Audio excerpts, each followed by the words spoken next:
ನಮಸ್ಕಾರ. ಸಾಮ್ರಾಟ್ ಟಿವಿಗೆ ಸ್ವಾಗತ. ನಾನು ಕಾವ್ಯ ಆಚಾರ್. ಗ್ಯಾರಂಟಿ ಯೋಜನೆಗಳಿಂದಲೇ ಸಿದ್ದರಾಮಯ್ಯ ಸರ್ಕಾರ ಅಧಿಕಾರಕ್ಕೇನೋ ಬಂತು. ಆದರೆ ಗ್ರಾಮೀಣ ಪ್ರದೇಶದ ಜನರ ಸಂಕಷ್ಟ ಮಾತ್ರ ಈವರೆಗೂ ತಪ್ಪಿಲ್ಲ. ಅದ್ಯಾಕೆ ಅಂತೀರಾ? ಅದಕ್ಕೆ ಕಾರಣವೇ 5 ಗ್ಯಾರಂಟಿ ಕೊಟ್ಟ ಸರ್ಕಾರ. ಗ್ರಾಮೀಣ ಜನರಿಗೆ ಮೂಲಭೂತವಾಗಿ ಬೇಕಾದಂತಹ ವ್ಯವಸ್ಥೆಯ ಬಗ್ಗೆ ಗಮನವೇ ಹರಿಸ್ತಿಲ್ಲ. ಅದಕ್ಕೆ ಒಂದು ತಾಜಾ ನಿದರ್ಶನ ಎಲ್ಲಿದೆ, ಅದೇನು ಅಂತ ಒಮ್ಮೆ ನೀವೇ ನೋಡಿ. ಕುಡಿಯುವ ನೀರಿಗಾಗಿ 3 ಕಿಲೋಮೀಟರ್ ಪಯಣ. ಶಾಸಕ ರಾಜು ಕಾಗೆ ಸ್ವಕ್ಷೇತ್ರದಲ್ಲೇ ನೀರಿಗಾಗಿ ಹಾಹಾಕಾರ. ನರೇಗಾ ಯೋಜನೆಯಡಿಯಲ್ಲೂ ಕೆಲಸ ಕೊಡದೆ ವಂಚನೆ.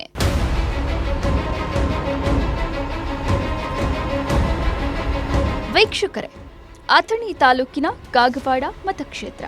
ಈ ಮತಕ್ಷೇತ್ರದಿಂದ ಈ ಬಾರಿ ಶಾಸಕರಾಗಿ ಗೆದ್ದಿರುವುದು ಕಾಂಗ್ರೆಸ್ ಪಕ್ಷದ ರಾಜು ಕಾಗೆ.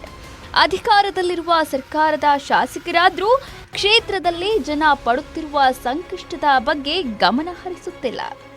ಇಷ್ಟಕ್ಕೂ ಕಾಗವಾಡ ಮತಕ್ಷೇತ್ರದ ಗ್ರಾಮೀಣ ಪ್ರದೇಶದ ಜನ ಎಂತಹ ಸಂಕಷ್ಟಕ್ಕೆ ಸಿಲುಕಿದ್ದಾರೆ ಅಂತ ಗೊತ್ತಾ?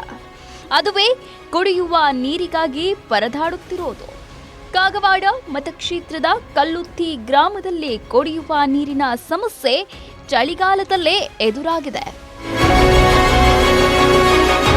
ಸುತ್ತಲೂ ಸವಳು ಪ್ರದೇಶವಿದ್ದ ಕಾರಣ ಕಲ್ಲುತ್ತಿ ಗ್ರಾಮದ ಮಹಿಳೆಯರು ಕುಡಿಯುವ ನೀರಿಗೆ ತಲೆ ಮೇಲೆ ಬಿಂದಿಗೆ ಹಿಡಿದು 3 ಕಿಲೋಮೀಟರ್ ನಡೆಯಬೇಕಿದೆ. ಈ ಬಗ್ಗೆ ಸ್ಥಳೀಯ ಅಧಿಕಾರಿಗಳಿಗೆ ಹಲವು ಬಾರಿ ಮನವಿ ಮಾಡಿದ್ರು, ಅವರು ಕ್ಯಾರೆ ಎನ್ನುತ್ತಿಲ್ಲ. ಇತ್ತ ಗ್ರಾಮೀಣ ಕುಡಿಯುವ ನೀರು ಮತ್ತು ನೈರ್ಮಲ್ಯ ನಿಯಂತ್ರಣ ಇಲಾಖೆ ಕೂಡ ಜಾಣ ಕುರುಡರಂತೆ ವರ್ತಿಸುತ್ತಿದ್ದಾರೆ.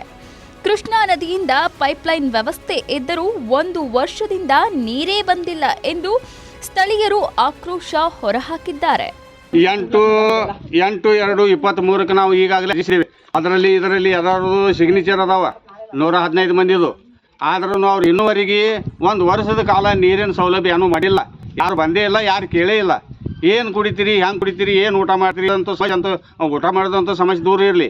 ಕುಡಿ ನೀರಿಗೆ ಬೇಕಾಗಿತ್ತು ನಮಗೆ ಫಸ್ಟ್. ಈಗ ರಾಜು ಕಾಗೆ ಸ್ವಕ್ಷೇತ್ರವಾದ ಜಂಬಗಿ ಗ್ರಾಮ ಪಂಚಾಯಿತಿಯಲ್ಲಿರುವ ಕಲ್ಲುತ್ತಿ ಗ್ರಾಮದಲ್ಲಿ ನೀರಿನ ಸಮಸ್ಯೆ ಒಂದು ಕಡೆ ಆದರೆ ಮತ್ತೊಂದು ಕಡೆ ನರೇಗಾ ಯೋಜನೆಯಿಂದ ಭ್ರಷ್ಟಾಚಾರ ನಡೆಯುತ್ತಿರುವ ಆರೋಪ ಕೇಳಿಬರುತ್ತದೆ.